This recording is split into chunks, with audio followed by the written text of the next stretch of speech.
Welcome back to the greatest internet show about contemporary film.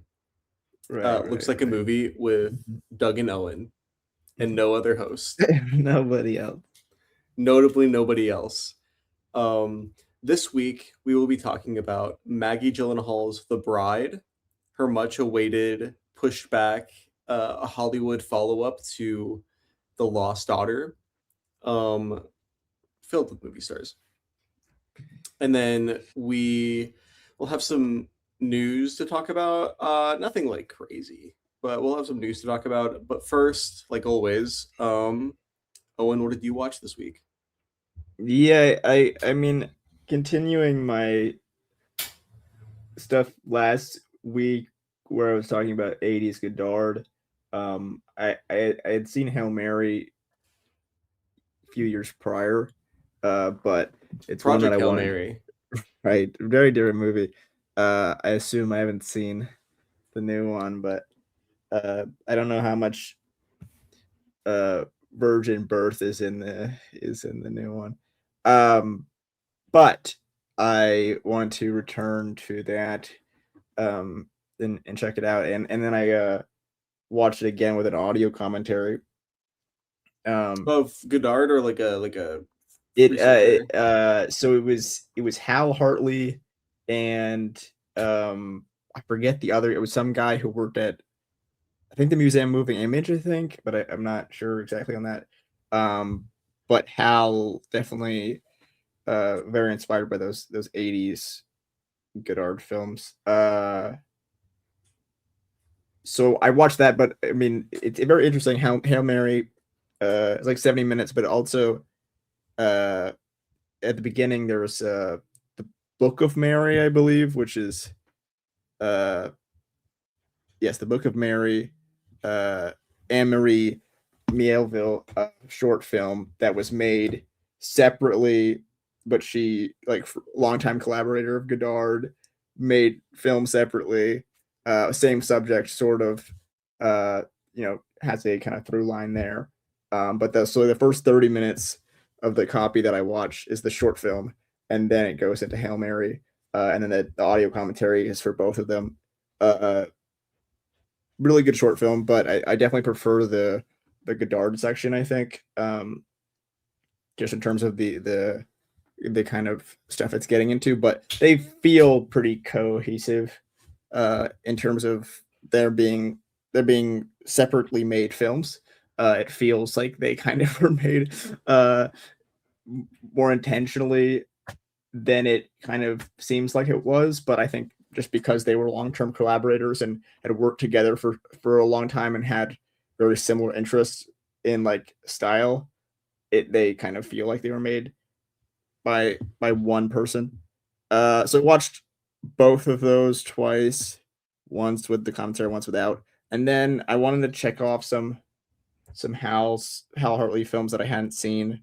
So I watched No Such Thing, which is seemingly like uh, a pivotal point in his career where he was given a lot of money in his terms, Right. and then a Yeah. movie that didn't. This is actually a Coppola production. This is Like a Zoetrope. America Zoetrope. Yeah. Yeah. Right. The logo came up, and I didn't know this prior, and then you see that American Zoetrope logo, and you're like, what's going on? But so it's. I mean, I don't know how much money, but maximum like 10 million, 15 million. But 2001, it played at Cannes. People were like, "What the fuck is this?" And there was a lot of pressure to recut it, and Coppola actually stood by Hal Hartley and was like, "No, your cut is gonna make it." It's a monster movie, which is pretty awesome. I quite like it. Yeah, I saw you log this on Letterbox, and I looked at, and it looked interesting. I had never heard of it, but Yeah, it's one of those movies where it's like it looks too interesting for to not have heard of. You know what I right, right, mean? right. Like, It's bizarre, in a way that it is Hal Hartley doing something a little bigger, but also it does feel at the same time very small. It's just like more locations and uh, you know, were in Iceland, I think, right? I think it's Iceland. And there's like, a monster with like prosthetics and all that stuff. But a lot of the movie is, I mean, the movie is just a lot of people talking, Yeah. so it still is that as a Hal Hartley movie with a little more money thrown at it. So I thought it was quite good. Not a top of the line Hal Hartley for me, but a weird little kind of studio movie that I enjoyed. And then, which I thought, that one isn't that weird. I think The Book of Life is much weirder, which is a film that came out in 1998. And I'm really like the digital stuff that Hal Hartley is interested in at this time is really interesting. Super blown out movie with like slow or fast. The shutter speed is like kind of wonky. Okay. So it is like kind of almost headache inducing. And I was really interested because I would put this on. I was watching this. I've been kind of like locking myself in these like studios and working on my film. And then like while things are rendering, I'm having other movies play. And there's a lot, you'll get a lot of pushback from whoever about like super digital looks. Mhm. And I was watching this film and I was like, this movie is crazy. Like I can't imagine, I mean, in 98, but even now, like trying to be like, this is what my movie's gonna look like and For like feel a like studio for like to like money. anybody. Yeah, Like yeah, yeah, to yeah. especially for money, but like to anybody. I can't imagine like I couldn't even like imagine trying to recommend someone to watch this that is like not super into Like like experimental. right, Yeah. because it's so like everyone's walking around and like it's all like the shutter speed's all crazy. So it's like what is going on in a way that is very in your face.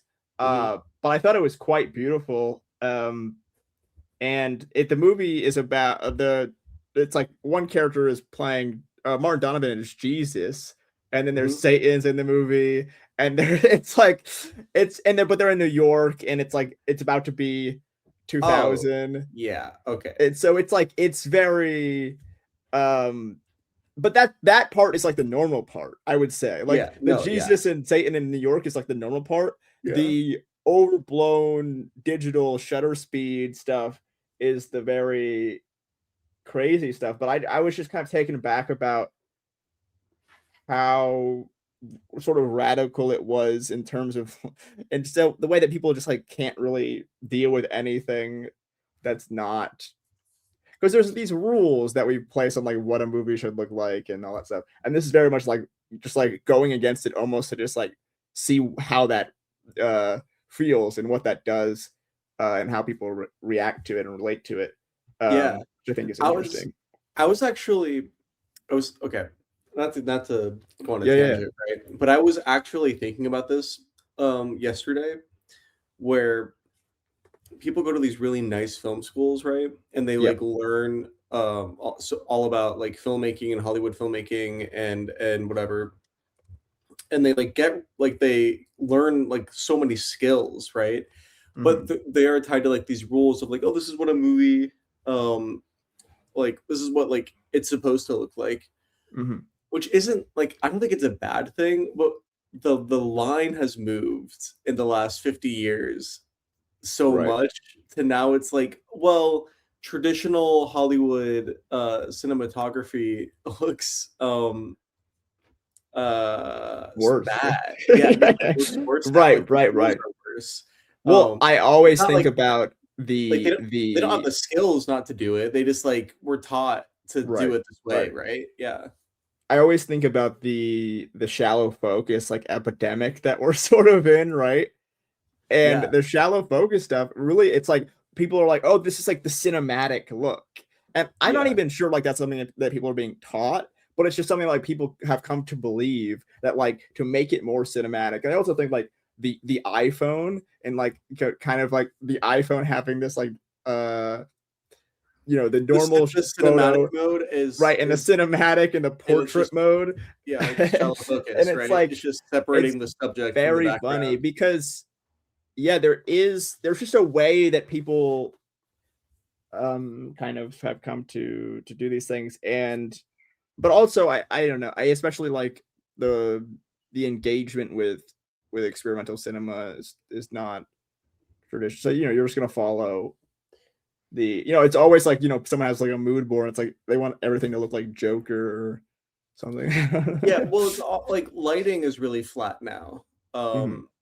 Also, because I think about oh, what's the cinematographer's name? Whatever, but the he shot like One from the Heart and like Dick Tracy or whatever. Oh, right. Um, and how, not saying I'm not gonna argue he's the good. I know some people don't like it, but like um he's really into like these like really Beautiful. dynamic, yeah, really dynamic Yeah, lighting, yeah, really really like artificial colors, and yeah.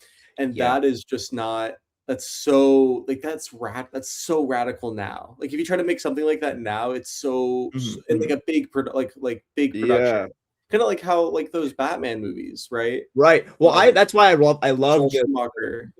the Monsters movie that just came out recently, because that movie is so like colorful and kind of zany in a way that like they were like, you can't do it in black and white. So Rob Mhm. Zombie was like, okay, we're gonna do it in the most colorful way. But yeah, I don't know. I'm really interested in like artificial stuff and like just kind of doing unnatural things. And I think people are really against those kind of sentiments. Um, so I don't know. It was just funny because I was having like real life experiences where people were like, you gotta make that shit less blown out. And then I clicked on this movie or started watching this movie. I was like, this is way more blown out than anything I'm doing. This is Right. crazy. So I don't know. I think No, oh, and there's a blow out your balance fucking there. lights, bro. That's what I told you. Blow out Right. your No, I lights. know. Well, there, yeah. No, I'm sticking to my ground. It's very funny receiving certain feedback recently. Then continuing, I was still in the studio kind of working on stuff, and I put on Matt and Mara from 2024. And this is also because I started to I was watching like there's a lot of like Nirvana the band, the Yeah, you're Nirvana the band, watching the the show, miniseries, the right? movie. We'll get to that. But Okay, okay. there's a lot of like press, of course, for the movie now, and I've been watching like kind of just like those press junket things. And then I was like, let me watch something. I don't know why this is the one I specifically first turned on to. Uh, but I've heard some good things about it, and I did enjoy it. I thought it was a nice little movie. And but yeah, I don't know. I thought Matt Johnson was an interesting figure, and I wanted to watch some stuff there. That because I was watching like there was like this, I forget what it was, but it was Matt and Jay, and it was like some old like never released, like maybe not old, but like 2017 like press junket thing for the show that just like never got released and they put out, that I thought was good. Um and then jumping before we get back into that, um I watched John Dielman in theaters on 35. And originally I didn't think I was gonna go or be able to go because I would have class at that time, but it was technically my spring break, so I ended up being able to go. So I kind of just worked till like 7 and then walked over there, which is like a crazy. I was very, because I saw it with my cousin, and I was like very. We were confused on like why that was the time slot for that movie, because it's a Well, it's a 3 hour long movie movie, and you're yeah. starting at like 7:30. And it's like, geez, like you could have picked like a 1 o'clock slot on the weekend or something. Yeah. But surprisingly packed. Not in like the biggest room in but like a solid room. And there was like some like class in there or something. Um, and it was pretty packed. And just like, I think with a movie like that in a full room, the silence comes out so much because people like drop their phone or something and you hear every little like Or like sneeze or cough. something, right? Um, Yeah. and you really get to, because I've seen the film. I think it's my fourth viewing. I think fourth or fifth, and I've seen the film like twice or 3 times at home, and then I saw it in a class environment with a big screen, but like there was probably like 15 of us. Um, and I saw that maybe 2 years ago.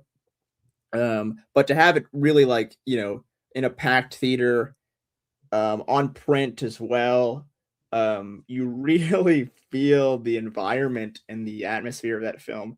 Um, and this has definitely been like a touchstone for me for a while in terms of repetition and like uh rules and breaking them and all that stuff. And I love how the film starts in the middle of the first day, and then we get the next day, and then we get the big like because it starts in the middle, and then we get the morning, and just the way that that structure is handled.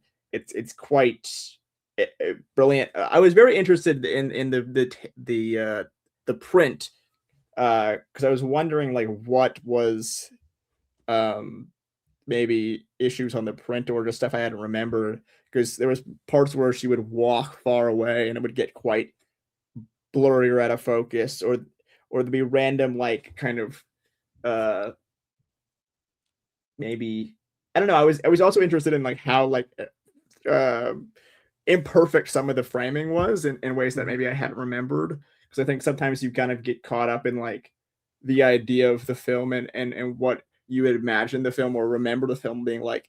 It was like or randomly like it's a 3 hour movie, but like occasionally there'll be like a shot that'll be like 2 seconds or 3 seconds long. I'm like, I don't remember that specific 3 second moment. So I was having my own like kind of dialogue and engagement with the film and my uh the way I remembered it and the way I was viewing it now. But I think that's an all timer for me for sure, and definitely one that I'm glad to have seen in the theater. I think it kind of really drove home the reasonings and the kind of why I liked it or Mhm. why I do like it. Um, and it definitely it's a one of the longer movies I've seen in the theater, especially that kind of that kind of film. But yeah, so I saw that in theaters, Jean Dielman, and then back to the lab. I put on Night of Cups because I've been thinking a lot about or in the work I've been thinking a lot about like uh the editing and the way that Night of Cups has a lot of sometimes you're hearing dialogue or you're hearing narration or hearing whatever, or you're seeing something else. And the way that this movie is like the most like flowy movie of all time, and the way that like we're going from images to images and the audio, kind of really fucking impressive the way this movie is edited. Uh Oh, yeah. No, that's it's why, like ridiculous. It's he's fucking insane. no, modern Malik, it's just, like, that's, like, probably the thing he's most infamous for, is that it takes him so long to edit these movies, But and there I mean well, like, it's when you like watch them, I think you get it, it's though, like right? Yeah, insane. yeah. It's so crazy. It's super lucid in a way that I could draw this movie on a million times. Uh, it's and just like just have it on. Really incredible. I didn't even think about this until now. I'm thinking, but like Christian Bale, of course, is in this movie, the lead of this movie. Yeah, Um, might as well be a different human being, though. Yeah. yes, yes, yes. Then I rewatched Sentimental Value because the Oscars next week, Mhm. and my mom watched the Oscars with me last year, and I remember because Nora won last year, right? That it was the Nora Yeah, one, Anora was last and year. I remember we watched the Oscars, and I don't think she had she might have seen like one of those movies, right? So she had seen Marty Supreme, and I was like, I was thinking of like what other of like the big Best Picture. So we watched Sentimental Value, and I think we're gonna watch Hamnet soon. Hamnet with your mom is tough. Do Well, it is was she gonna funny. do you think she'll get Well, really upset? what Or was because we were talking about like, should we do we Hamnet or Sentimental Value? Mhm. And then she was like, we picked Sentimental Value because we were like, oh, Hamnet might be like really sad. And Yeah. then like she watched Sentimental Value and she's like, maybe I would have picked the dead kid. Like maybe the dead kid would be less sad than Okay. Sentimental Value. Yeah. So I think she'll like Hamnet. She likes Sentimental Value a lot. So we'll do that. But yeah, Sentimental Value kind of amazing stuff. No, great My favorite movie. movie of last year, especially even on this watch too, I was kind of like similar to Jean Dielman, not same movie at all, but like sort of like just reaffirming my appreciation and love for the film on the rewatch and be like, yeah, this shit rocks. This is not even like a way of like that I thought I didn't like it or anything like that, but just being like, after watching it, I was like, oh, that like blew by and I enjoyed like every second of that. The Bride. So I liked Nirvana the band, the show, the mini series, but I also watched the first season of the show, the 2016, Like that was on 2017. TV, right? right? Yeah. Which I think there was 3 seasons of the show. There's only one of them on Amazon. I'm gonna figure out and find and watch the other 2 seasons or whatever. But like you can only like rent the first season of the show right now. So I watched that, and then I watched I went back and watched the 2007 like not mini series, it's the web series. Web series, yeah, web Right. series. And Really good? it's really good. Yeah, it was very fun. I was thinking about this where it's like the funny part about this show, this our like podcast thing, is that like I could come on here and sort of be like, Matt Johnson, who the hell is that guy? Like that guy's movies probably suck. And then like 5 months later, I can be like, I love this guy. This guy's really awesome.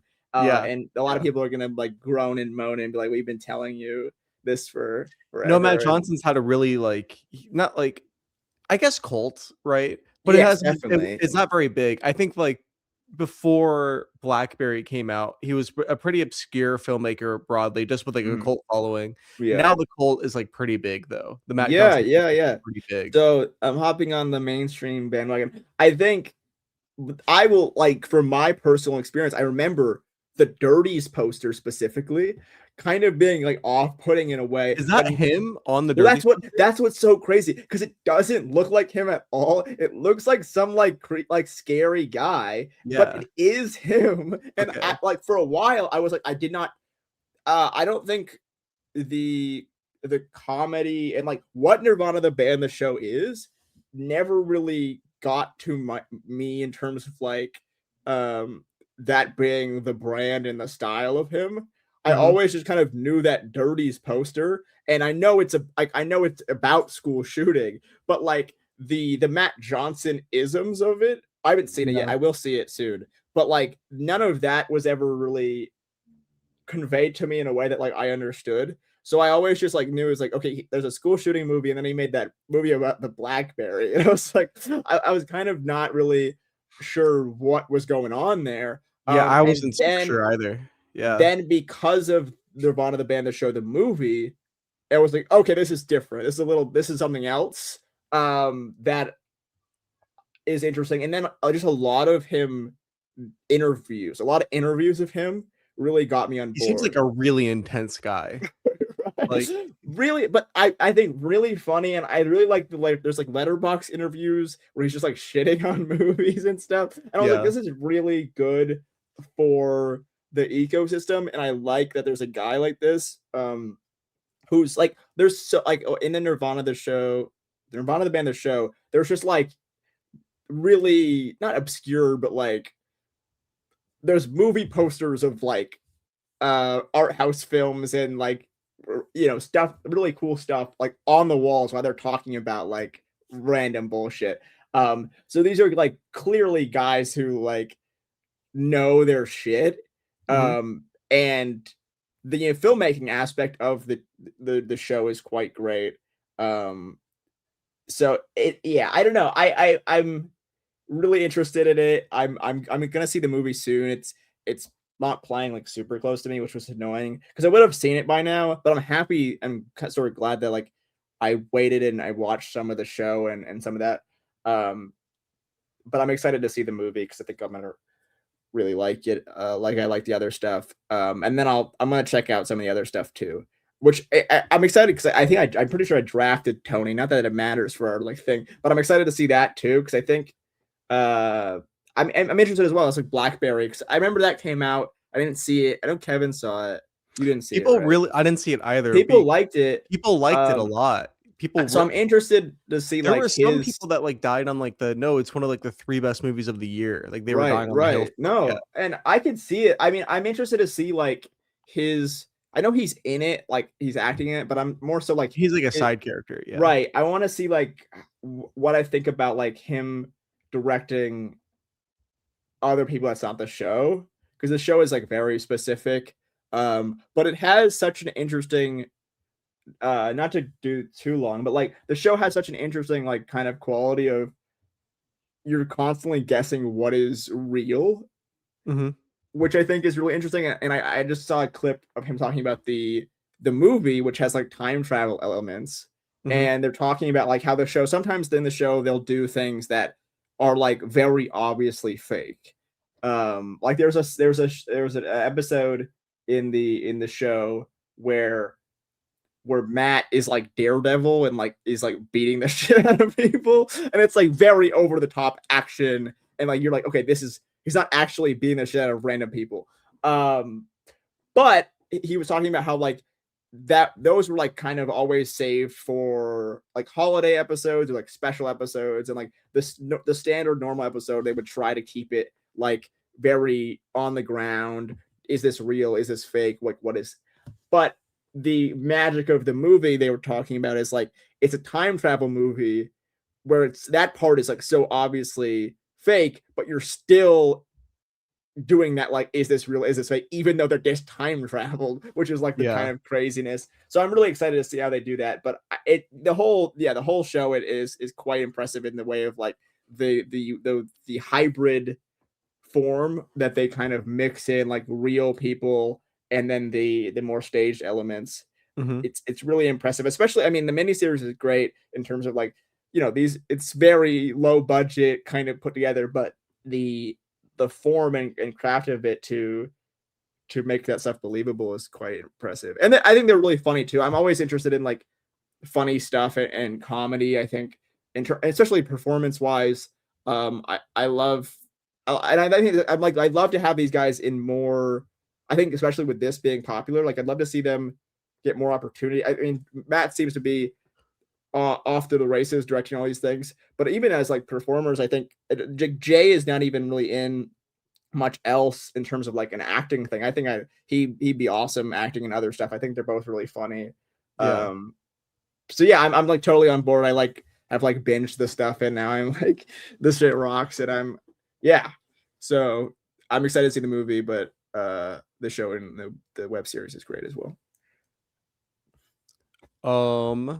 No, yeah, I should watch it. Um, I think Matt Johnson, in terms of we are a contemporary film podcast, right? Yeah. And that's like our whole thing. I think that Matt Johnson being a total blind spot for me. I haven't seen any of his movies. Is probably just not very good for. Right. Yeah, I know Yeah. it's an interesting guy to have. I mean, he's like I think he's 40. And Mhm. I was thinking about this with there's a lot of talk recently about certain things about the industry, and I think consistently, I mean, like we need more filmmakers, younger filmmakers that are kind of and like young being 40 is interesting. It's just like funny, but like 30-year-olds, the fact like we're just kind of getting that now. Like obviously he's been working for a while, but like the fact that he's now breaking in is sort of telling on the industry on Yeah, like Tony's gonna be a huge movie. Yeah. right, right. But I think it's good, and I think he's definitely speaking to a demographic that needs more filmmakers speaking to,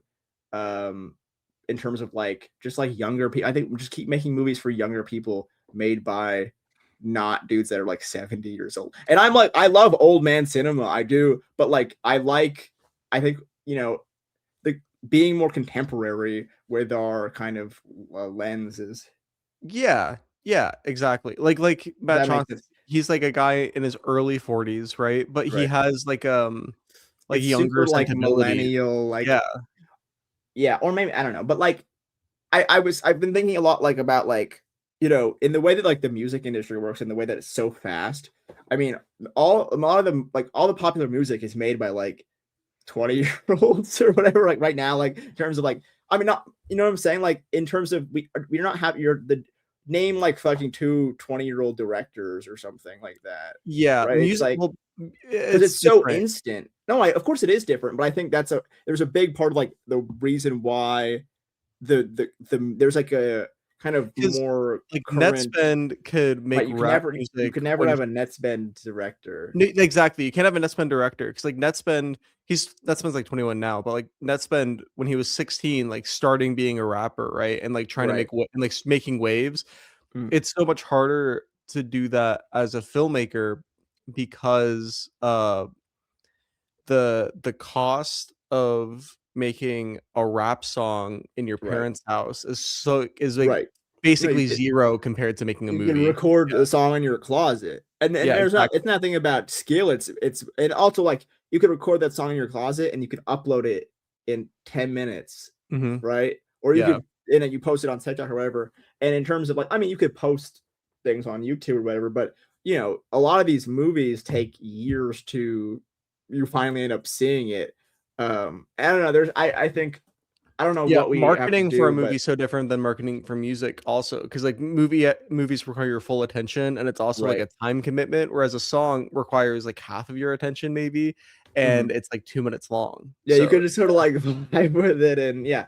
And you don't have to you can just like you don't have to go to the movies and there's all this like yeah, I don't know. It's just interesting, I think, in terms of the landscape and kind of the where we are now, especially where cinema is competing with everything and there's so much more shit because of the internet and like um how are we being current?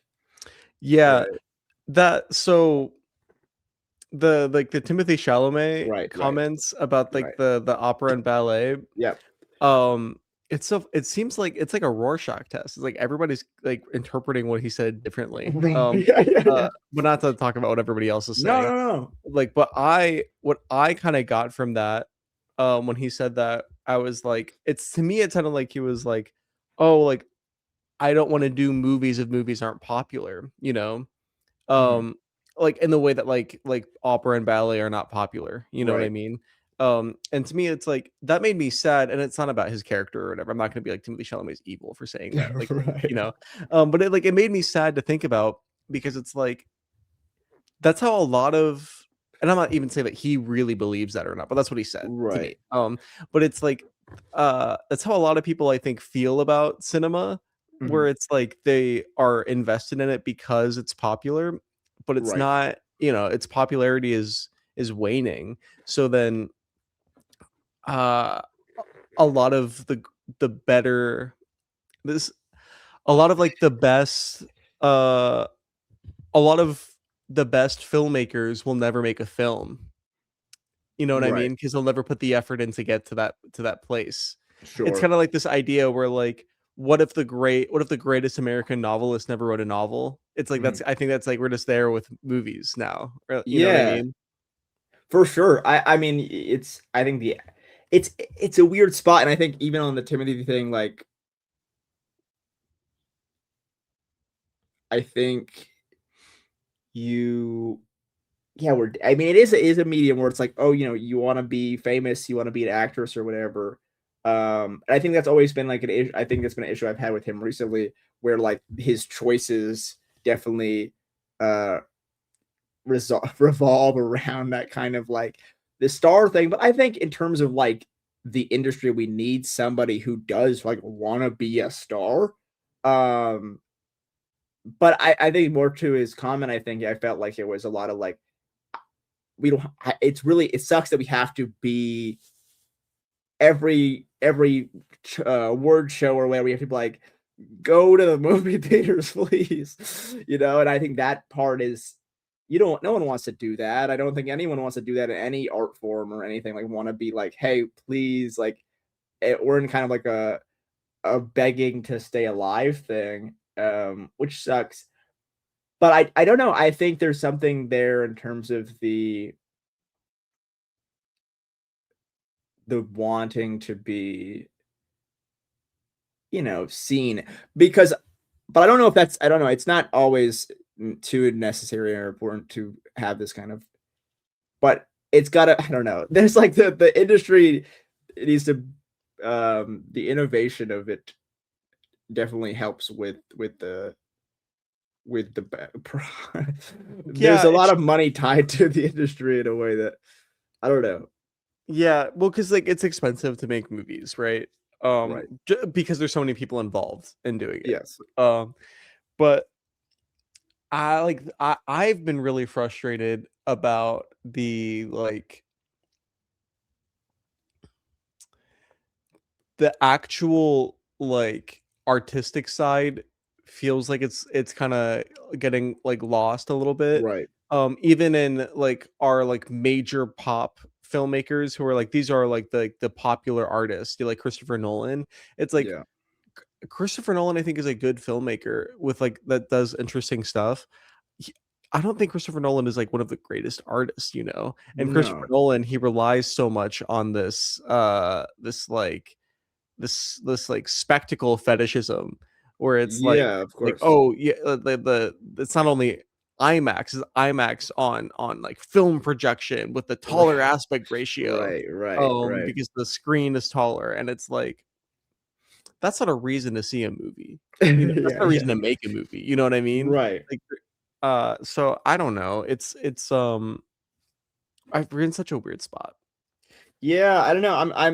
I feel like I'm not totally uh being able to articulate the entire piece of it, but yeah, it is a, I think weird spot is a good way to put it. I think we're definitely at a crossroads, and I don't really know where we go, but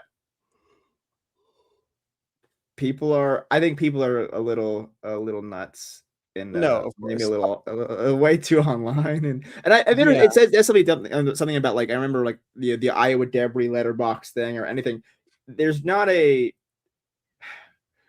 if he was like because this is not what he said, but if he was like I don't like ballet or not even ballet, but like I don't like if he's like I hate tennis, right? If Timothy Chalamet was like I hate tennis, like he should be like should be fine. He should be able to be like hey, I don't know.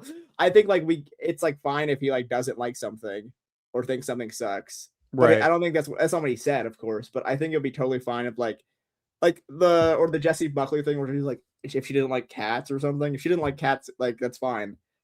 There's not like should be no penalty for it's like I like cats.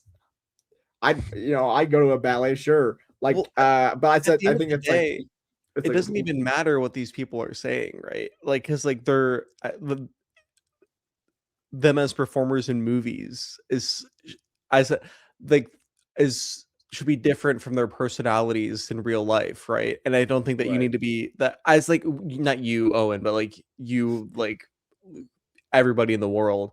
You don't need to be invested in their personal lives to Yeah. love their work or whatever, right? That's my Yeah. thing with Jessie Buckley. I think it's like Jessie Buckley, I probably wouldn't be friends with her.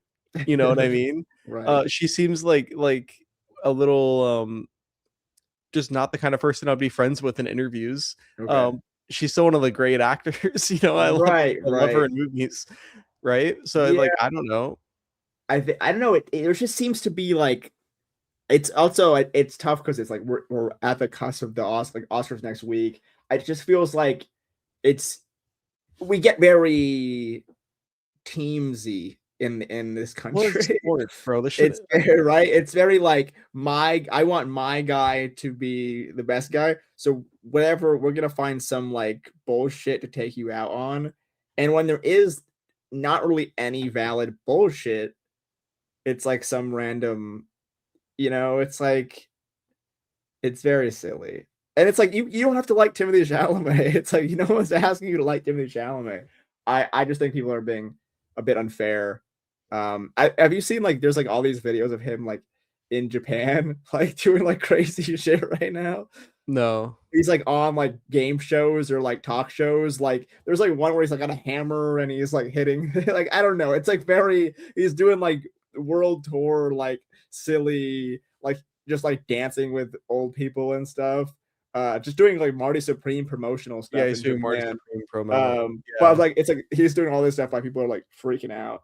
Um, Yeah, that's also like I think people are putting too much weight into him maybe not winning the Oscar this year and being like, oh, it's embarrassing. It's embarrassing. He wanted Right, it right, so bad. right. And it's like, bro, like he would have been the second youngest person to ever win an Oscar if he won Yeah. this year. It's like and he would have been the youngest ever to win it last year. It's like he's fine, I think. I think he Oh, should I win mean, though. yeah, he's It's like he's Leonardo. I think he looks at Leonardo DiCaprio and he's like, that's the greatest actor of all time, and he didn't win an Oscar until he was like 50. So right. I think Timothée Chalamet is probably chilling. I think people are Yeah. being too No, weird I about it. mean, Like, he's he'll be in a Nolan movie in a few years or something. I don't like, he's yeah, he's it's like fine. he's not gonna like stop. He's not gonna stop trying super hard, right? It's No, it's I saw some one tweet where it was like, it was something like about like how he thought Marty Supreme would have been his big break or something. It's like, well, dude, this I dude saw is that. massive. Well, no, yeah, big break. I saw somebody say that he wanted his he's trying to he wants Marty Supreme to be his like Marty like Robert Pattinson moment, and I'm like, Right. bro, It's like, dude, I like love Rob Timothée Chalamet Pattinson. is so much more famous than Robert Pattinson was, even Yeah, at peak Twilight. Like, right. Yeah, I mean, like, I don't Rob Pattinson want that, but like, no, it's like Rob Pat is interested in being in that movies. guy. That guy could. I don't know. I mean, he could say he hated anything. I feel like I don't think you could cancel that guy. No, He's such an interesting, especially he's in the interviews and stuff. Like, I mean, he's. yeah, he's the goat. So I watched yeah, I watched um what did I watch? Hold on. Yeah. I watched Revenge of the Bridesmaids um Oh yeah, by tell me James about that Heyman. one. This is a let me see here. This is an ABC family film television show starring Raven ABC. Simone. Oh shit. Um it's like not very good. I mean, it's like fine. Okay. Oh, it's like fun. It's a very bizarre movie. It's definitely like a TV film. It's kind of like formally not similar to like sitcom television like Okay. filmmaking. Um James Heyman. yeah, yeah. But it's like super like I'm always interested in these guys, like yeah, like guys like this who have this filmography. I'd yeah. love to sit down. I want it. That's what we should. We start like interviewing people. We should like start like really like getting like deep into like very random guys because that's such a much more curious interview. We could talk about form and like all those things forever or whatever, but to just really get in the mind space of the guy who like directed 12 Dates of Christmas, Revenge of the Bridesmaids, Sorority Wars, Marry Me, and be like, Well, what like is because going on? that's interesting, right? Like It's it is. It's like I'm but curious. how did that become your job? You Yeah, know? Yeah. because I don't. Maybe it was, but to me, it doesn't seem as like when he was like, "Okay, I want to be a filmmaker, and this is the kind of things I want to do," and this is like this was my it was just planned. It doesn't feel planned. It feels like one day you did one of these movies, and then it was like, "Oh, you should do this movie because you did that movie," and now it's like this spiraling thing, and now you're 70 or whatever, and you these are the movies. Or like maybe it's yeah, you do one movie like you go to school for photography or Right. something, and then like you are on set for movies, and then you become a cinema, and then you like become a director of photography for movies, like small Mhm. movies, and then it's like, Yeah. oh, the opportunity is like, oh, ABC needs to make this movie. Can you Right. direct it? You know your way around a set, and it would be less expensive. You Yeah. know what I mean? Like maybe it's something like It's just that. those are it's interesting because there's so many different ways that people like find their way in the industry and kind of stumble into certain things. And there's a lot of guys out there or there's a lot of people who have directed movies that we have never heard of. There's a Yeah. lot of stories out there. There's a No, lot yeah. of there's a lot of stories out there. I watched Don't Go Breaking My Heart and Don't Go Breaking My Heart 2. It's a duology of romantic comedies, I would say, by Johnny Toe. Oh, okay. Um Oh, yes, okay. So originally I was confused because when you said Revenge of the Bridesmaids, I had these Giant Toe posters in my head, and oh then you kept talking about them, and I was like, wait, these are not what are you talking about? no, I watched these Johnny Toe movies. they're like really good. Owen, you should watch these movies. I texted Kevin right when Specifically I these ones. yeah, I Okay. think that you would. I mean, like, I like listen. Johnny To has so many amazing movies. I Yeah. think that you would probably like these ones more than his crime movies, though. Yeah, That he's probably. like really famous for. Yeah. And I texted after I finished the first one. I texted Kevin and I was like, you need to watch this movie. They're so cute. They're so crazy. Um, it's literally about a love triangle from these two like these two guys and this woman, and both of these guys love this woman, and this woman can't like she's can't pick between them, Right, right, right? right. Classic. um and it's amazing. There's like the cinema, like the fucking space, right? The blocking, Johnny To's like the goat of blocking a shot, right? But like like the way that like they're conceptualizing the physical space in the movie. And I'm also, we're talking about a rom-com, right? But Right, like right, they're right. No, I conceptualizing mean, the physical space in the movie because it takes place in a big city and office buildings, right? That's where the romance is based okay. on. So it's like there's a lot of characters in these like perpendicular skyscrapers, office buildings, looking out the window and seeing each other, and that's how they're meeting, and that's how Oh they're yeah, no. communicating, Yeah, it's right? probably really yeah. It's I'm so always I good. think as well as you I mean you brought the rom com thing, but I think that's like to me that is the most interesting thing you could do in cinema is take something that is normally not very like formally interesting and like make it formally interesting. Like just be like, oh, let's have like how do we make like the craziest looking and shot rom com? It's like I'm yeah, let me see that. That Yeah, sounds no, awesome. it's like it's I mean it's so yeah, it's like so like that's like the real like super unique thing for this one in his Mhm. filmography in any movie is like the big perpendicular skyscrapers. It's like looking like because it's like the whole, oh my god, I'm gonna cry. I gave this movie 5 stars, the first one. It's like it really is like it's a masterpiece, bro, Mhm. because it's like they're using like the space of these two office buildings next to each other, and then there's a big time jump, and then the same office building, then somebody else moves in there, and like the people change, and, like we all shift positions, and now Yeah. and it's just like happens, it's just you just happen to look out the window and then you see the person, right? And it's Yeah. like and Wow. it's using like the city as like the right, it's like thinking like, oh, like how would people meet in a city, um Mhm. and there's a pet frog in it Oh, okay, yeah. that plays like a huge role in the movie. And there's Johnny To loves to use a really like super wide angle lens, like Okay. to where like the corners are like distorting, so, like beginning to Mhm. distort. He in like all of his movies he does that, and there's a lot of that in this movie. And like this just like it's just like really nice. It's like so nice and it's so intense. And it's really great. The first Don't Go Breaking My Heart is like so amazing. Everybody should watch it. The second one, which is a direct sequel that takes Mhm. place whatever years later, multiple years later, it's like it's very cruel, it's fucked up, Okay, it's a okay. fucked up movie. It's not as good as the first one, but it's like it's a really like real ass like ballsy sequel, because I will say like light spoilers, right? At the end of the first movie, she picks somebody, and then at the end of the Mhm. second movie, it's like the basically the premise is, oh, she whatever she picks is the wrong thing, Oh, like okay. because she's like a stock analyst, and like whenever she says a stock is going to go up, it goes down, and whenever she says a stock is going to go down, it goes up, and like people in the movie are like pointing out this theme all the time. And Right. then in the first movie there's a squid and there's a frog, and in the Squid? second movie Oh, there's a squid, and the nice. squid always picks the wrong thing. So you ask the squid like, "Oh, who's going to win the soccer game?" And it always picks the Right, wrong team, the right. team that's going to That's lose. awesome. Yeah, I'd love yeah, to have that squid in real life, that'd be great. yeah, yeah. So I watched those, and then I watched The Bride, I think. Uh, so we should probably talk about The Okay, Bride. yeah, let's talk about The Bride. That's what you're here for.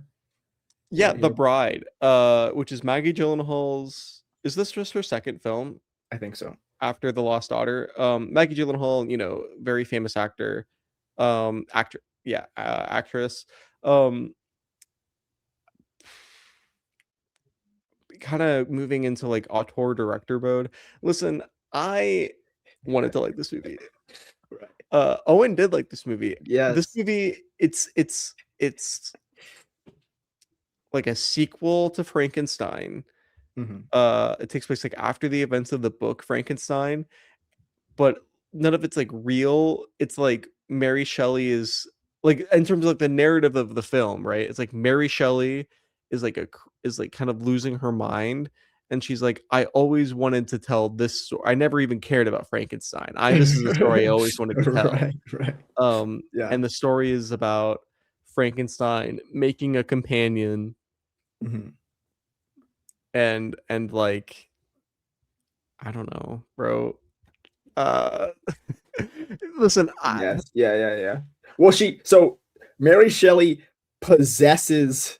She's like possessing, um, Jesse Buckley's character, which is a very like kind of insane, insane way to do this movie, because there's like it opens with like Mary Shelley and these like weird like black and white kind of sequences where she's like talking to the lens. the camera, yeah. Yeah. Um, which is interesting. Jesse Buckley also is playing Yeah, Jesse Mary Buckley's playing Shelley. Mary Shelley. And then there's there's a character that we see, and then the character dies. And then with the Jesse Buckley character, and then the Bride of Frankenstein is created from that dead woman. But then Mary Shelley is like possessing her, so like she's like kind of got like a split personality where Mary Shelley like is like coming out of her, but the whole like movie is kind of following her like not knowing who she was or who she is. Yeah. But Mary Shelley like is like jumping out of her, and she's kind of like crazy, and Yeah.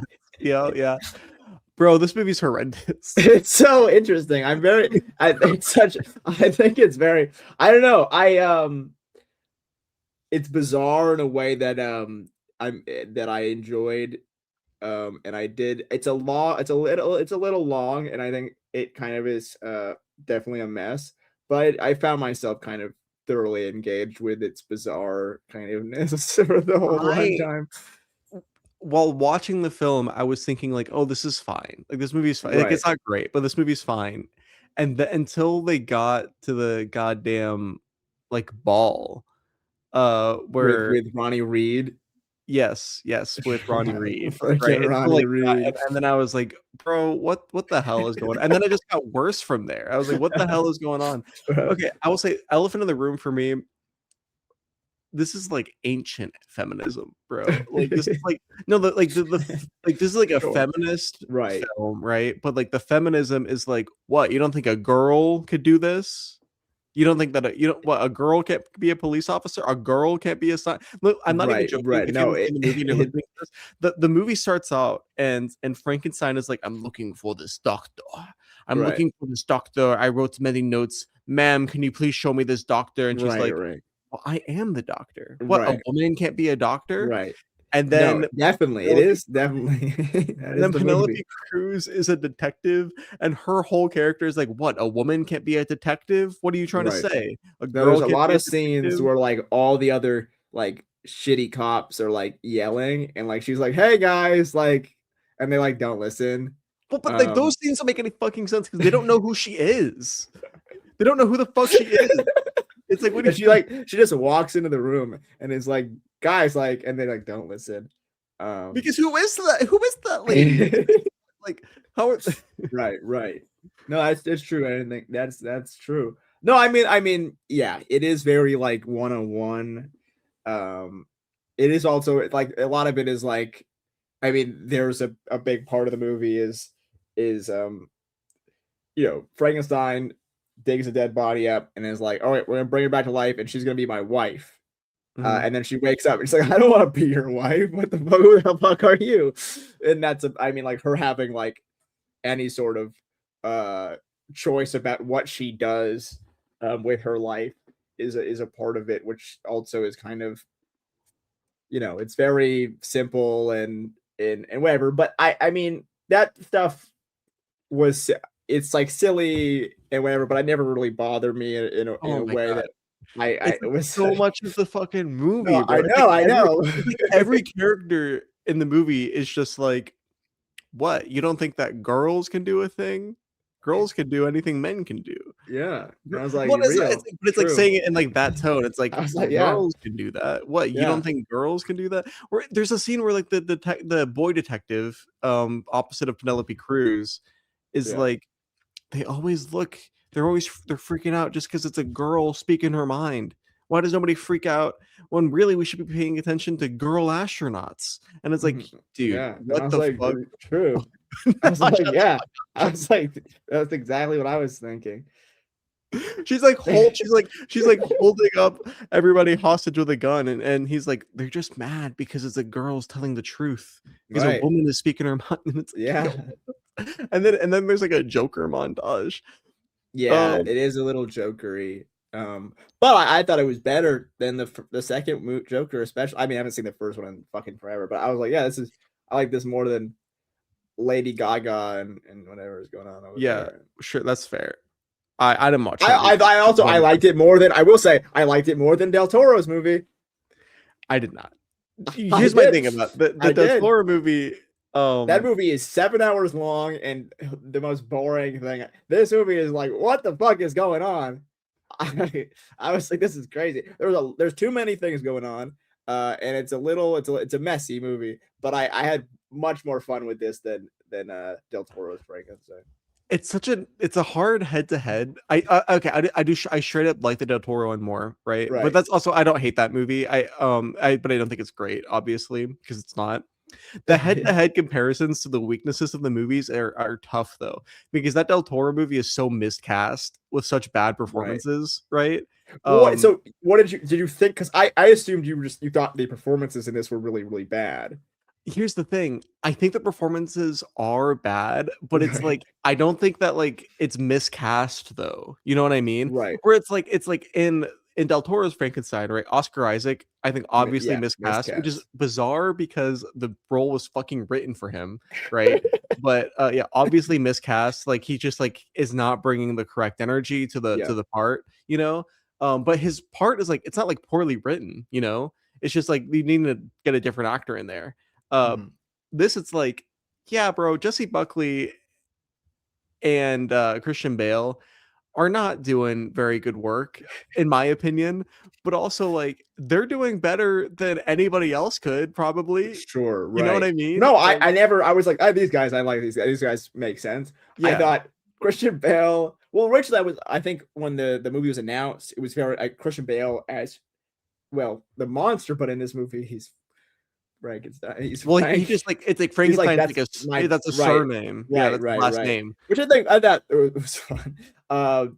But, I thought his Frank I liked his Frank. I thought he was interesting. I mean, I think Elordi does a really good job in the Frankenstein movie, but I felt everything around him was so boring that it was like I mean I can watch him play with the birds or whatever, but everything around him I thought this Frankenstein's monster or whatever, like he's weird and like I thought the other stuff around him was like kind of like fireworks and he's like reacting to that. So I thought that was more like interesting to watch. I loved like he goes to the movie and he loves Ronnie Reed and there's a couple like young Frankenstein references and jokes that I thought was fun. Um it's just real it's a bizarre little movie that I thought was engaging. I think that's why I think I was so bummed out with Del Toro's Frankenstein because I think it is generally so easy for me to get on board with like a little monster movie that it was Yeah. like how is this bad? How is this boring? Because like Del Toro is a good filmmaker and I think he like obviously has a knack for that kind of stuff and he loves that kind of stuff. And when it was announced, it was like this is like a dream pairing. So for that film to be so boring and so uninteresting to me, um, was really like brought it up back to memory when I was like, oh yeah, this is like kind of an easy sell for me, and I kind of I just like enjoying this movie, even though like it's kind of insane and like stupid. I'm like, yeah, this is fun. Yeah, in a and way too that like I do kind of like it sort of is very like Halloween costume horror mhm. in a way where it is very like there's like a kind of uh you're not it's a very I don't even know how to explain that, but there is kind of like the Del Toro movie is very like we're in this like gothic, like serious. Like, this is like very like over the top. Reminds me of the first Suicide Squad movie a Oh, lot, Jesus which is a Christ. movie that I think is kind of fun. I think that movie is kind of fun. You know what? And like a like Okay, super like it's like this is batshit and like kind of a mess, but I like also think that movie's kind of there's like fun. interesting aesthetic ideas and Well, like like I think the casting alone, right? I mean, that oh movie yeah, invented Margot Robbie, Harley right. Quinn, which I think is so Awesome, genius. Yeah, awesome. yeah, Which I think like there was a part of that in this movie where like I think like you have the like that I don't even know what the fuck it is like ink thing going on with like she's like puking like black goo. yeah. There's like a very like aesthetic like I mean even in the movie there it's copied and like there's this kind of like Halloween costume thing to the bride where it's like everyone should be kind of going as this house as in Halloween in the same way that Margot Robbie's Harley Quinn was like a big Halloween item. But this movie probably won't be that because even though the Suicide Squad was like critical failure, it was pretty like that movie was super popular when it came out. Like I'm Yeah, not even well, like in terms of like a box office thing. I don't know about that, but like in terms of, like that was a super big Halloween costume aesthetic, like kind of cultural moment, even it if it was was like considered like a horrible movie. no, I mean, younger people and then also people that with just, like, not, not very good taste. Not in a rude way though, Right, but, like, right, right, it's like, it's like they love the 21 Pilot song, right, they right, love right. the Harley Quinn. Yeah, Yeah, yeah, it yeah. was big. No, it definitely tapped into that like kind of like hot topic Yes, Hot Topic. Yeah, vibe yeah, going yeah, on yeah. there. Which I think is like kind of fun. Like I think it's silly. A different movie, but like I definitely had thoughts of that film when watching it. I just think there's too much going on and it like very clearly like doesn't know how where to end it. Yeah, I mean, The Bride, I don't know, I'm watching it and I'm like, "Bro, they're taking big swings," you know? Right, right. I don't think they're hitting any balls, but they're like, she's swinging the bat really hard, you know? Yeah. And I never felt like it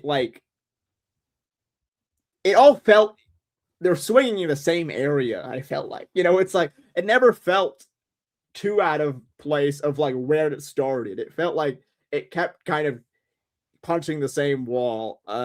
And I was like, I don't know, I was on board with it. It's not a film that I think is amazing or anything, but I definitely also I went into this. I saw it yesterday.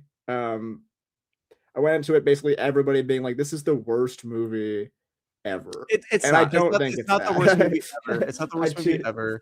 I'm sure, like, what's the fuck is that bullshit in theaters? Like, I don't How know. Could I Imagine 2 or whatever? Oh, I can Um, only imagine I too. can only imagine 2. I promise you that's the worst, right? Like, um, this movie is I think it's bad though. Yeah, Okay. I think the politics of it, I'm like, we got to move on from this, Mhm, mhm. like not again. I need to make myself clear. People are gonna think I hate women. It's not about. It's not, like the way that the way that we think about feminism, and where it's like, what, a girl can't be a police officer? Right, right. What, a girl can't be a monster? It's like, okay, you could like kind of talk about that in a way that isn't like direct to camera, like, what, you don't think a girl's allowed to be a monster? What, you don't think, Mhm. because that's literally what the movie's doing. The movie's direct to camera going, it goes three times. The movie direct to camera goes, what, you don't think a girl can be a doctor? Then it goes, Mhm. what, you don't think a girl could be a detective? What, you don't think a girl could be a monster? And it's like, okay, you know what I'm saying? Like, all Right, right. right. um it's like this movie voted for Hillary Clinton, you know what I'm saying? Like, Mhm, mhm. this movie would have voted for Obama a third term. Uh um uh and the formal aspect of it, where it's like it looks like fine, like serviceable. I Yeah. think mostly. I honestly don't love the costuming. I think it's like it's like trying to do something iconic. Obviously, it's like this movie's in conversation with the Joker, and they're trying to do like something iconic with this spitting up thing. Right. To me, it looks kind of gross. Maybe it's because it was like just like obviously like, oh, she just vomited. That's vomit on her face. Like, where I'm like, this is gross. But I was like, bro, I Yeah. wish, you know, No, I um, was never. I mean, I even went before, like with the promotional stuff. I was never like fully on board with like the look. I think yeah, I got more. it's tough to make something iconic though, obviously. But they Yeah, I try. mean, which I'm very interested. I was thinking about this. I like the fact that we have all these because we're talking about a Frankenstein movie that came out last year, and there's a billion of these. But I think it's fun. I think like in the age of, but it's also it's fun. But I keep being like they're kind of all bad. Not Frankenstein, but like what's up with the monster movies recently, or like Oh yeah, like last 20 Wolfman was a very years, or good. like what are Right. we? Which also a movie I kind of was like, this is fun. I was like, this movie kind of sucks, but I'm enjoying this. Oh yeah, same. Um, I didn't hate the Wolfman movie, but it just wasn't. It wasn't but great. weird movie where Yeah.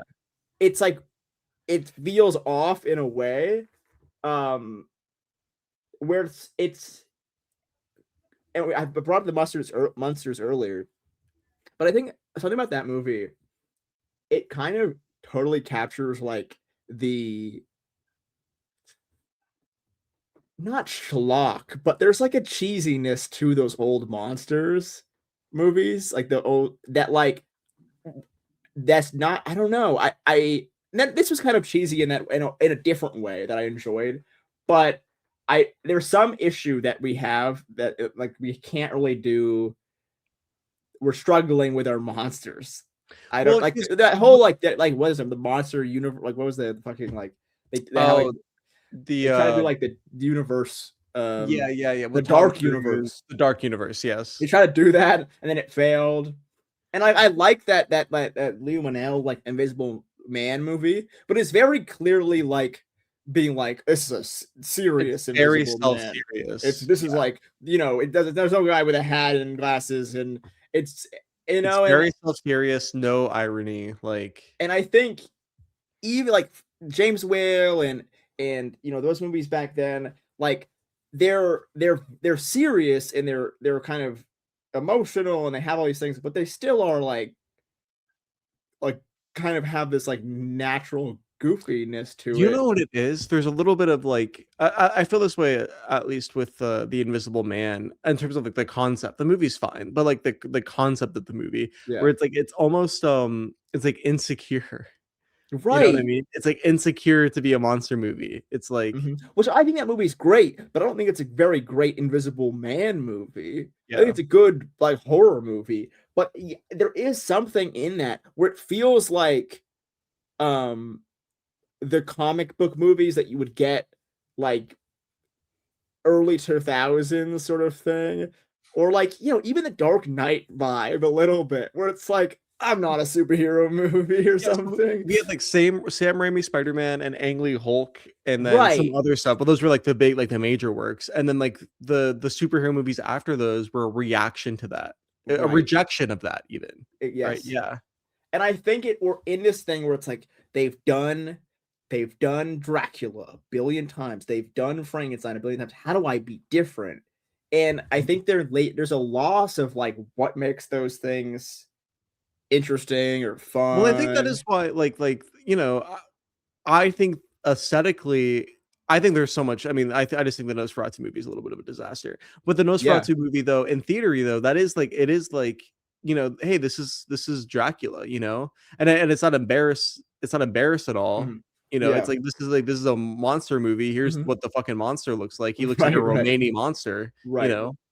Yeah. No, I didn't love that movie, but I do think that movie's closer to Yeah. what I'm getting at with like um yeah. I mean, there was that Renfield movie that really was bad, but I think that movie had something like I think the fact that like they were like You mean like Dracula, comedy? Nicolas Cage. Okay. I was like, that's interesting as like and there's like the best part of that Renfield movie And so like there's like flashbacks and they're like it's Mhm. black and white and they're trying to do the Bela Lugosi thing. And I was like, Yeah. this in a bottle, like they'll release that as a short film. It's just the Nicolas Cage, Like Bela Nicolas Lugosi, Cage doing black Bela and Lugosi's white. thing. Like that's Yeah. awesome. The rest of the movie with Aquafina or whatever, and it's like a cop movie or whatever, awful, awful, awful. But I think the like Yeah. I like the Bela I don't know. Lugosi Dracula movie. Incredible. Yeah. I think it's like they kind of like did it like really. They kind of like got it, and then and now it's like now we're trying to just like I don't know. They like all those old like I think there's a lot of conversation about the Bride of Frankenstein movie, like the original James Whale sequel to Frankenstein, because of Maggie Gyllenhaal talking about the lack of bride in that movie. But that is such a great movie. And the Frankenstein, the James Whale movie is incredible. And the Invisible Man movie, incredible. I think the Wolfman's solid. But like those original Universal monster movies are really, really fucking good. And Yeah. I think we're too removed from like that, like those kind of like what they're kind of doing. So I think they kind of like got it. I think that James Wan as a director Mhm. could really tackle like a contemporary Yeah. reimagining of these. The thing is like he's not directing any of this stuff. Like he's producing this like Lee Cronin mummy movie, Is he right? not doing?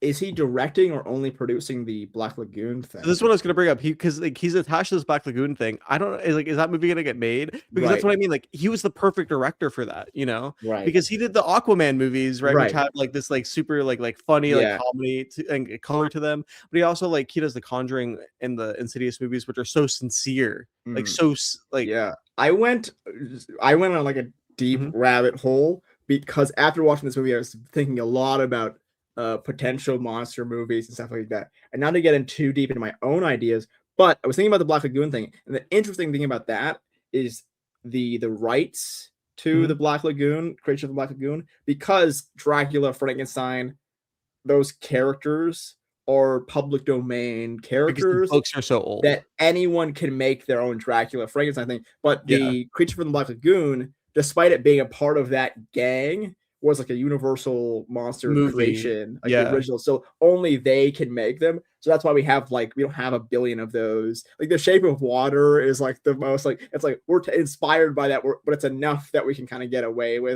And you kind of have to do that where you have to like not exactly pull from the source.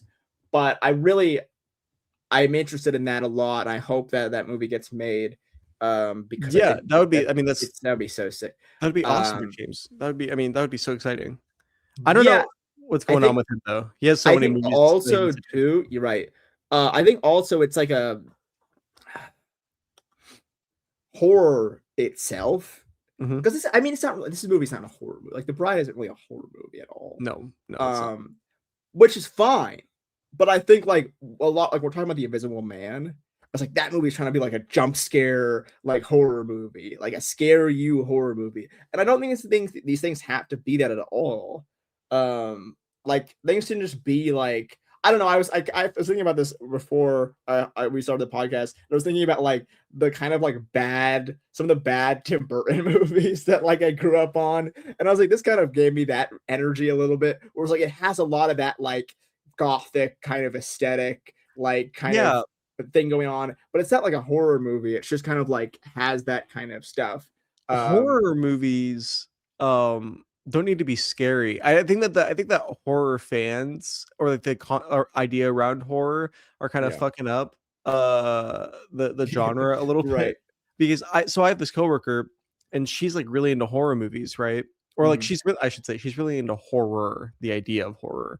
And she said that the first horror movie she ever watched was the first Nightmare on Elm Street. Yeah. And she said that it was so disappointing to her because it wasn't scary. And Right.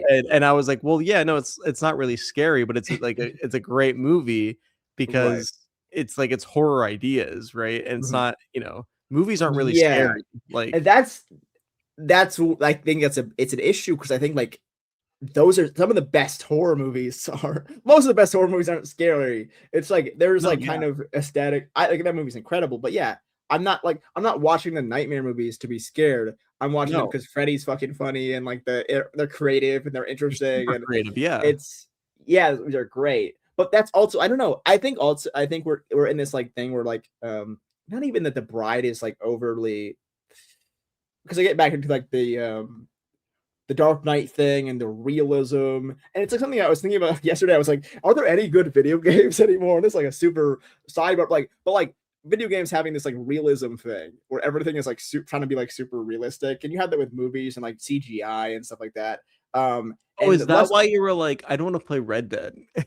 Is that yeah? Well, I've played Red Dead before, but I think there's like something like too. I'm like, it's too like, I don't know. It's too like, I'm a cowboy and I'm in the mud, and I'm like, I want, because it kind of came out to too. My parents were watching Toy Story, right?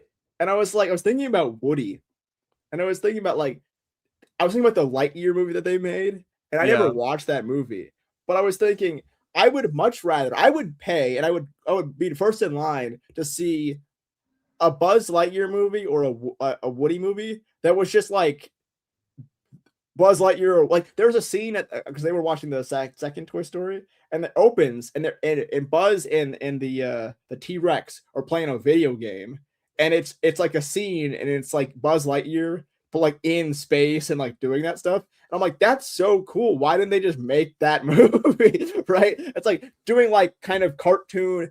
It's like sort of like I thought of like Rango as like a kid's western, like animated thing. If they just made like a western, and it was like they slapped like Woody, and it was just like an animated western that was like straight out of like, you know, the 50s or something, but it was animated and it was kind of like colorful or whatever with Woody. I was like, that movie would probably be amazing. Yeah. So I don't know where I got here, but but I'm interested in like do like colorful kind of cartoony. I love you know about Astrobot, right? Astrobot, the video game. Is that like the PlayStation like That's thing? the PlayStation thing. Yeah. That's probably the best game. That's probably like the best game of the decade, and that's just not realistic at all. Yeah, you play as a little robot and you're jumping around. Yeah. Well, even like in the Nirvana the band, the show, I was like, this is a cartoon. Like these are cartoon characters. And I think that's like that stuff like that is interesting. Where it's like, that's why the TED TV show is so successful at its best. Right. It's just live action. This is a cartoon. Yeah. Whereas like, I don't know. I think like the monsters, it's a cartoon. Like, I don't know. Like, I think also it's like, get Scooby-Doo with it. Like, get like fun. I don't know. Be fun.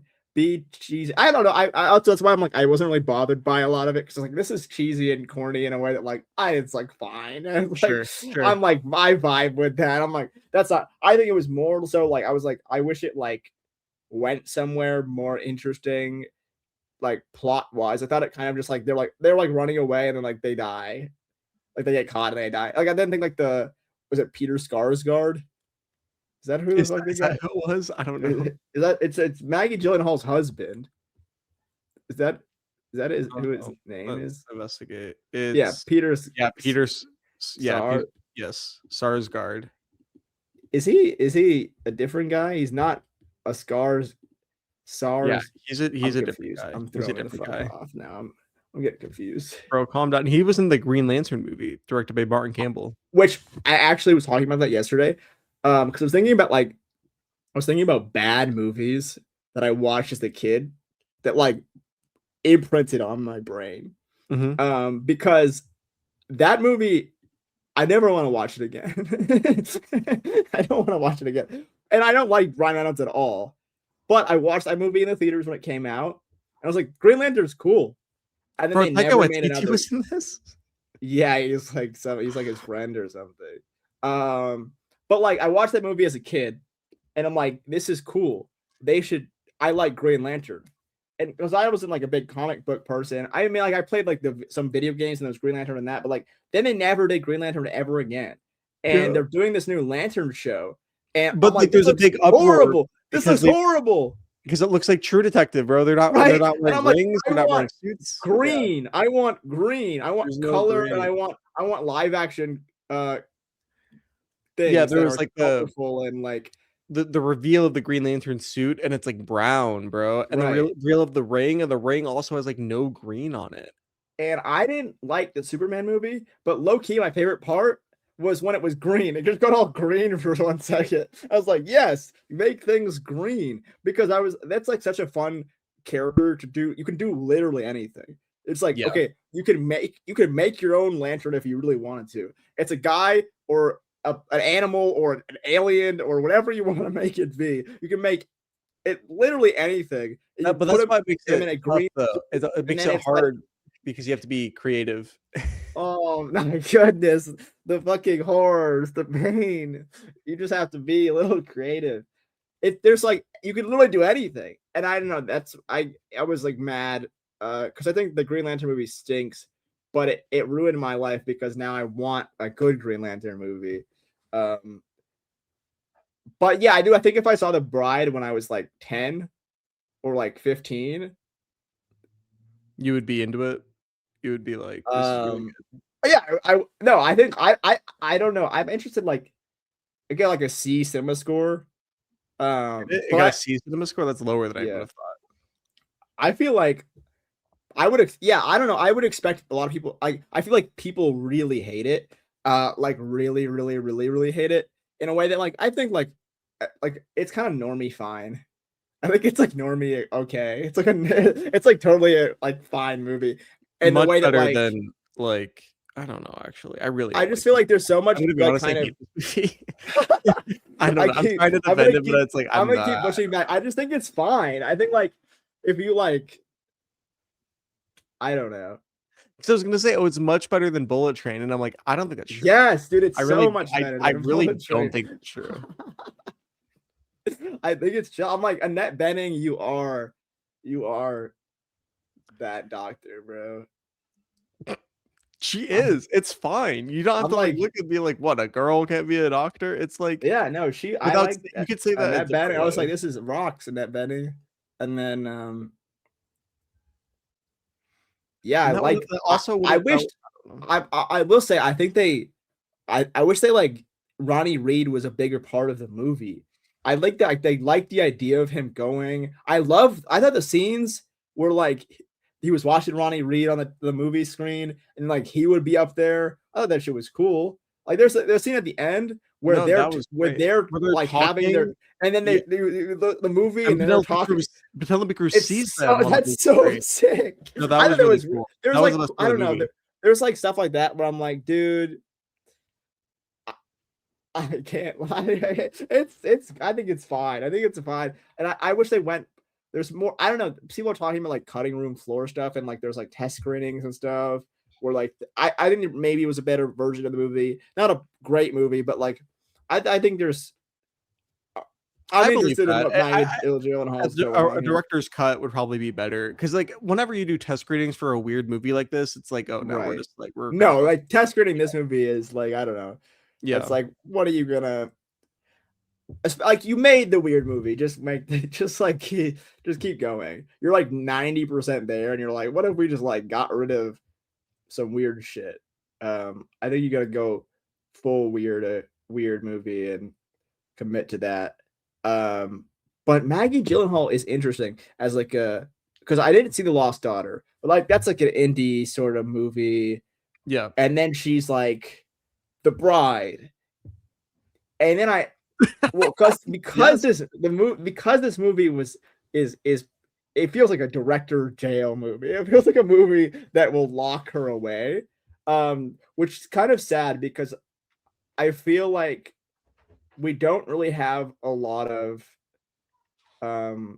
not to like go into the this is what the movie is saying. We don't really have a lot of big budget Hollywood women directors. And No, yeah. and I was thinking like you got Greta Gerwig doing those freaking Narnia Netflix movies. And I Granted, was like, That's yeah. let whatever. Maggie Gyllenhaal make some weird movie.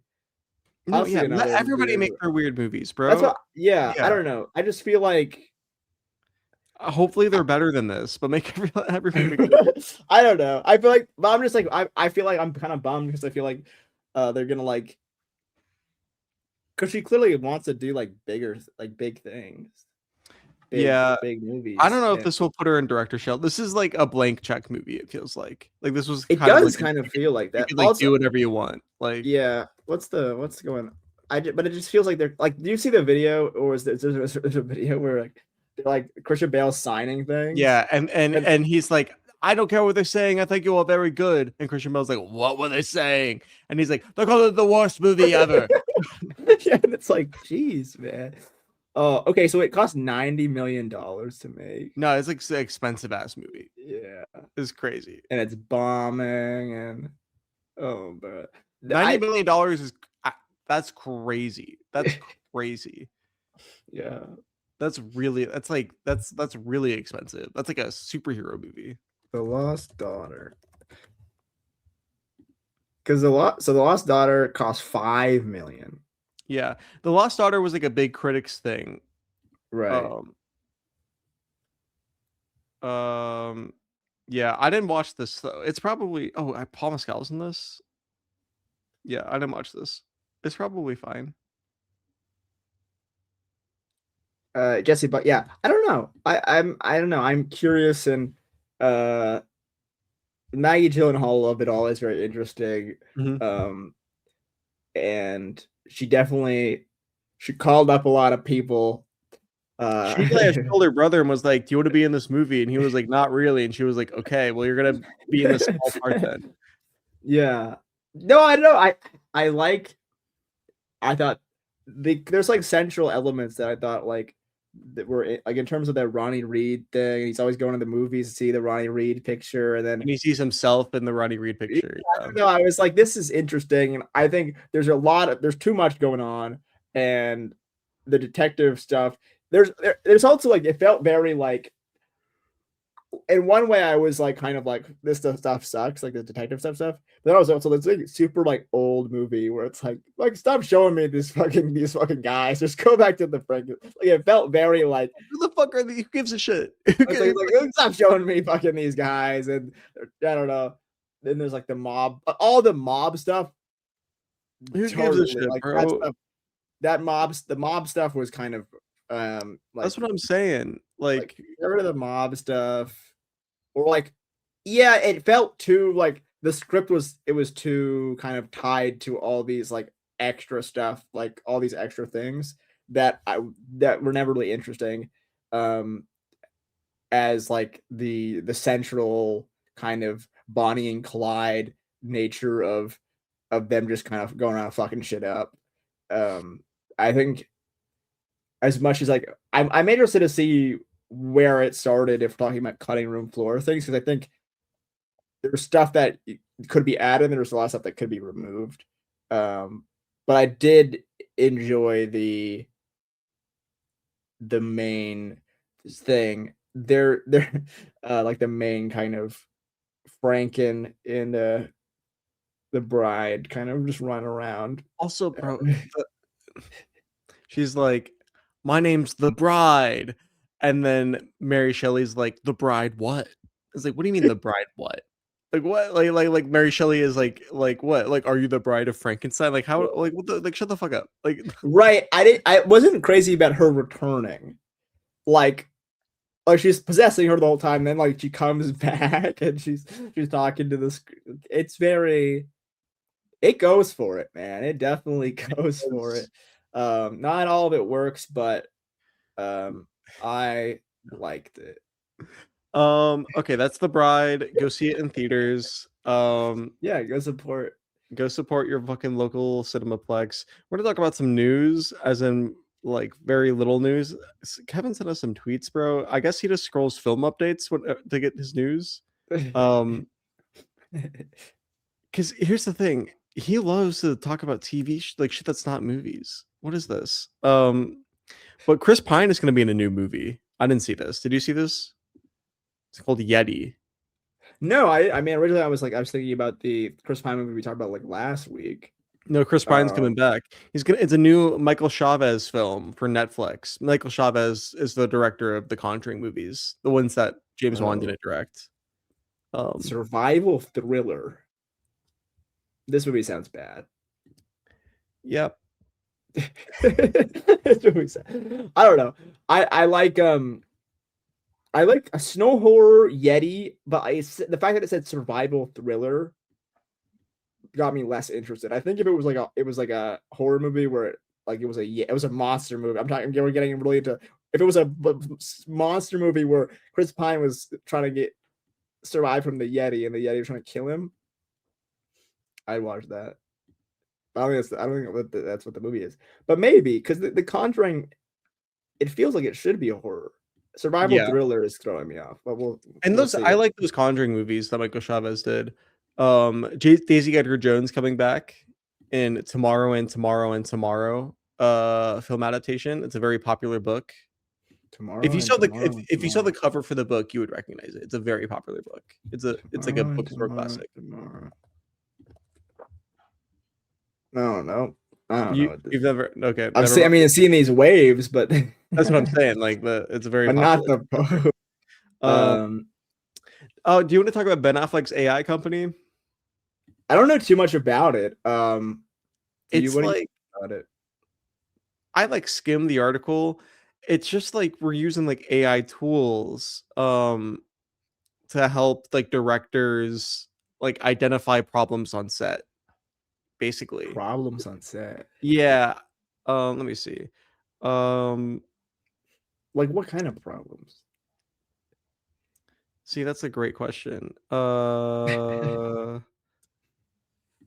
Yeah. Well, I did notice. I did notice some people reacting to it, and I knew it was a tool thing. I think people get to like the term AI gets very like, he's bringing in Tilly Norwood or something. It didn't look like it was that.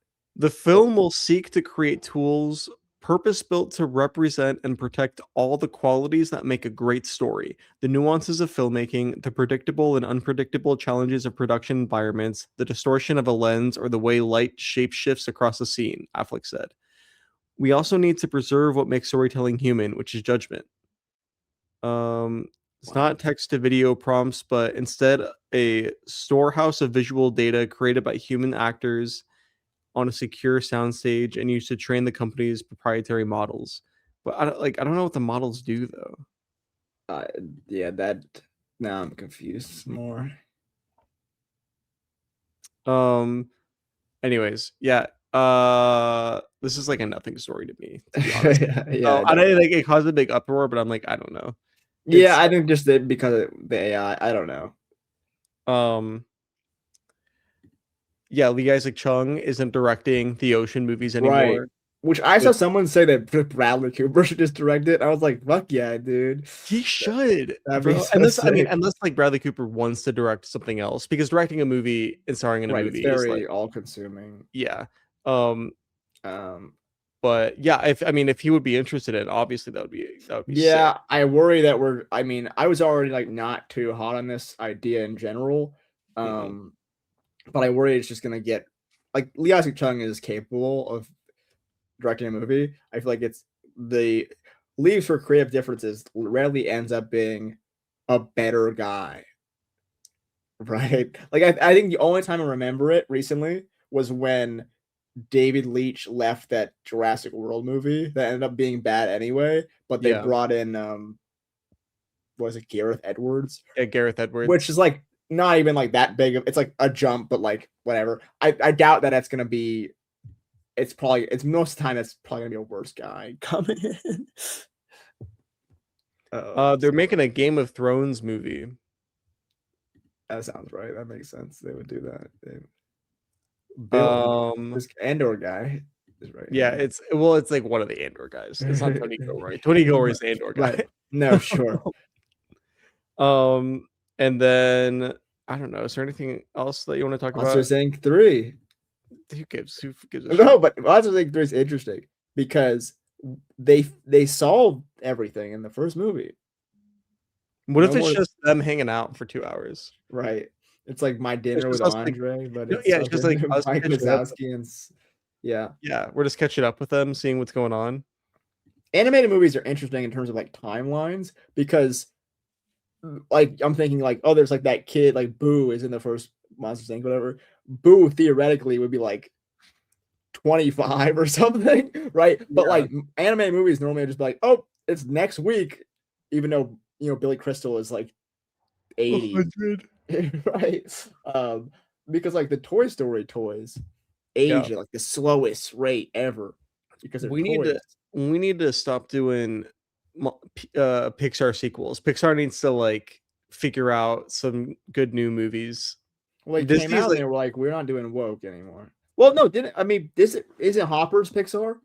yeah, Hoppers is Pixar. Hopper's is I was at the theater at 1:00 yesterday to see The Bride, and it was packed with kids. I was like, what is going on? What is everyone here to see The Bride?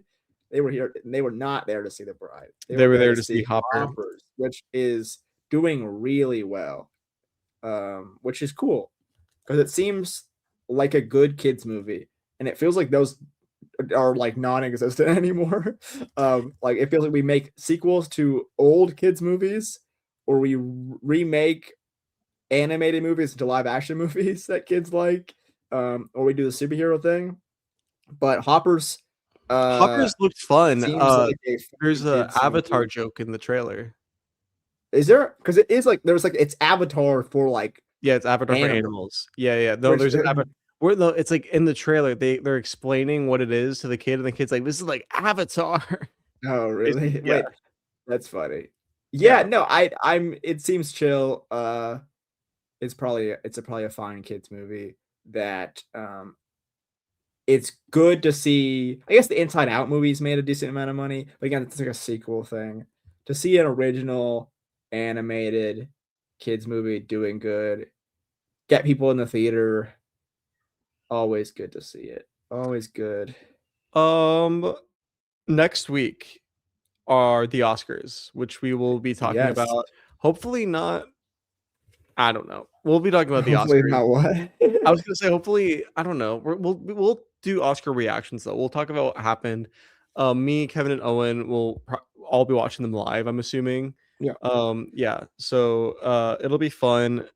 So we'll do Oscar reactions next week, and then also I think we're gonna watch Undertone.